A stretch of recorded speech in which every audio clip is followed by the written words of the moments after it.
মসজিদ ভাঙবে, আমাদের মাদ্রাসা নিয়ে নেবে, আমাদের গোরস্থান নিয়ে নেবে, তার মুসলমান কোথায় যায়? সরকার তো বলছে মুসলিমদের আরো ভালো করছে। হ্যাঁ, মসজিদে ভালো করছে মোদী সরকার। হটাও, মোদী সরকার মিথ্যা কথা বলছে। তাহলে কি করবেন? রাস্তায় নেমে যতদিন না মোদী সরকার অর্ডার বিল প্রত্যাহার করবে ততদিন না আমরা রাস্তায় নেমে থাকবো। বাড়িঘর পড়ে থাক, আমাদের বাড়িঘর তো ছাড়তে হবে, তার আগে আমরা দেখবো। আইন যদি হ্যাঁ, আগে থেকে ছেড়ে দেবো। আগে থেকে আমরা রাস্তায় আছি। কতদিন থাকবেন? যতদিন না হবে শেষ হবে, যতদিন ততদিন আমরা রাস্তায় নেমে থাকবো। আপনার নাম? আমার নাম জায়দা বিবি। যেখানে মুসলমানদের ঐতিহ্য মসজিদ মাসে ধ্বংস হয়েছে, কি করে ভালো হবে? মুসলিমদের কিভাবে ভালো হবে? স্বরাষ্ট্রমন্ত্রী মিথ্যে কথা বলছে। অবশ্যই সেটা চরম মিথ্যে কথা। যতদিন না এই দিনটা প্রকাশ করা হচ্ছে ততদিন না আমাদের আন্দোলন চলতে থাকবে। সুমিয়া পারবে।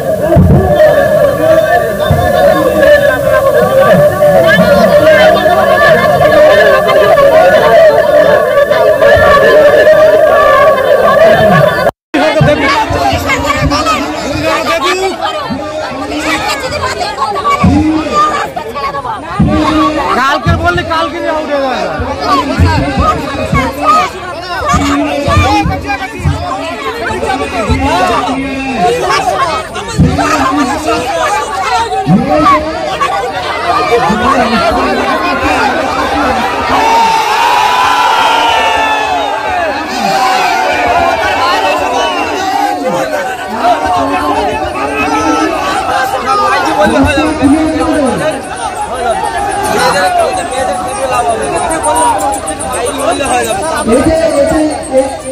এতে বৃষ্টিকালে তৈরি হতে পারে। আপনাদের অনুরোধ করছি রাস্তা ক্লিয়ার করে দেন। আন্দোলন আমরা যতদিন না হবে ততদিন আমরা আন্দোলন চালিয়ে যাবো। এই আন্দোলন আমাদের চলবে, চলছে এবং চালাবো।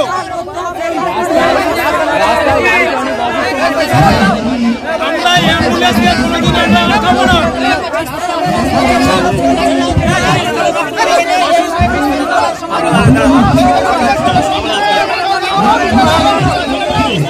সম্পত্তি উনি কি বলবো কালা কানুন আইনের দ্বারা সরকার নিতে চাইছে এবং তার প্রতিবাদে আজ আমরা রাস্তায় নেমেছি।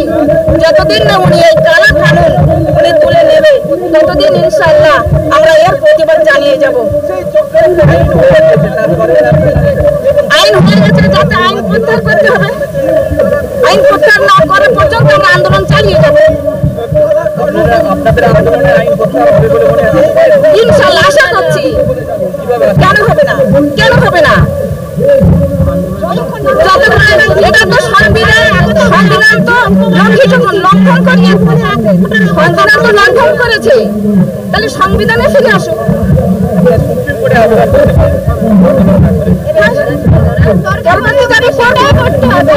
আস্তে আস্তে আমরা যে আন্দোলন যতক্ষণ না আমাদের ওয়াকাফ সম্পদ ফিরিয়ে দিচ্ছে ততক্ষণ আমরা আন্দোলন চালিয়ে যাবো ইনশাআল্লাহ। আমরা শেষ দেখবো নাম আমি নাম বলছি। মুসলিমদের পূর্বপুরুষদের বাপ দাদাদের জমিকে হরফ করার জন্য যে ষড়যন্ত্র অমিত শাহ এবং মোদী সরকার করেছে তারই তীব্র প্রতিবাদের জন্য এলাকার আপামর জনগণেরা তারা পাকা রাস্তায় বসে তাদের এই সম্পত্তিকে উদ্ধার করার জন্য আল্লাহ পাকের দরবারে এই ফটো তোলা থাকবে। আপনাকে বসে পড়েন, যে যেখানে আছেন রাস্তাটা ছেড়ে ওই জায়গায় বসেন, না তো পিছনের মানুষ দেখতে পাবেন। আপনারা বসেন। আপনারা দেখতে পান আরো একটা জামাত আসছে কিছুক্ষণের মধ্যে সাইহাটি থেকে এবং দক্ষিণ ঘটকপুকুর খাঁপাড়া থেকে বিশাল একটা জামাত কিছুক্ষণের মধ্যে আমাদের এই অনুষ্ঠানে তারা অংশগ্রহণ করবে। রাস্তাটা ছেড়ে দেবেন, হাই রোড আপনারা রাস্তাটা ছেড়ে দিয়ে বসে এখন বক্তব্য শুনবো আমরা ইমরান হোসেন সাহেবের কাছ থেকে।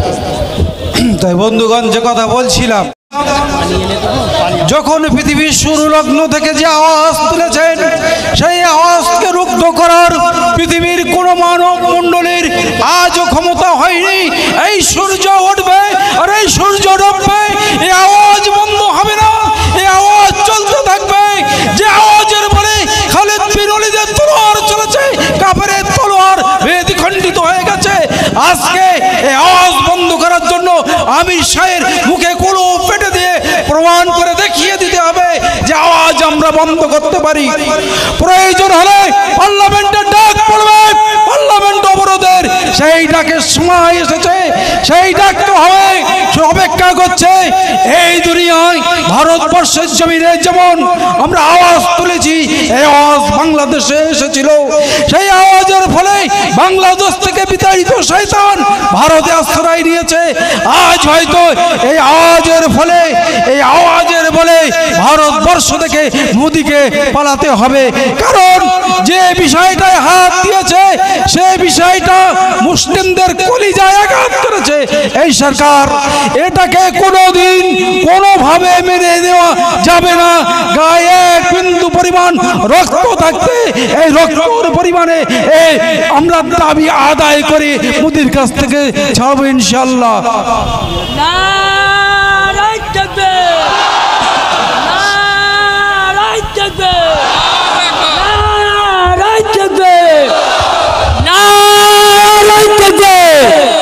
বন্ধুগণ, আপনারা জানেন যখন 20 ফেব্রুয়ারি রানী রাসমণির জমিনে যখন আন্দোলন চলেছিল, গুলি ঝরা রক্ত ঝরা আন্দোলন চলেছিল, বামফ্রন্টের আমলে বুদ্ধদেব ভট্টাচার্য মহাশয় রাইটার্সকে কাঁপিয়ে দিয়েছিল। এই ভারতবর্ষের জমিনের মুসলমানেরা কি অপরাধী, এদের উপরে গুলি চালানো হলো। কৈফিয়ত যখন চেয়েছিল, এই কৈফিয়তের শামিল তারা পায়নি। আজও যদি এই গুলি যদি মোদী সরকারের তরফ থেকে চলে এই মুসলমানের আইনকে রোখার জন্য, তাহলে মোদীকেও আমরা আগামী দিনকে ছাড়ব না।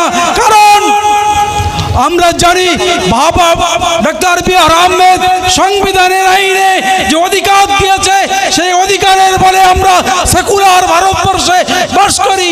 আমরা সেকুলার ভারতবর্ষের আইনকে শ্রদ্ধা করে আমরা এই সংবিধানকে মানি। এই সংবিধান যখন নস্যাৎ করেছে, আমরা তাদেরকে ধিক্কার জানাই। আপনারা এই কথা বলে আমি আমার সংক্ষিপ্ত বক্তব্য সমাপ্ত করলাম। ওয়াখির দাওয়ানা ওয়ালিল্লাহিল হামদ। আমরা ধন্যবাদ জানাই প্রাক্তন ছাত্র ইমরান হোসেনকে। এখন বক্তব্য রাখছেন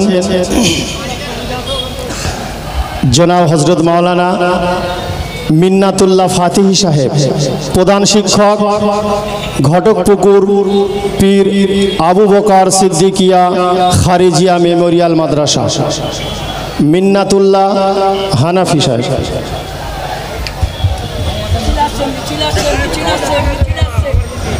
একটা বড় মিছিল এসছে গাবতলা থেকে, গাবতলা মসজিদের ইমাম জনাব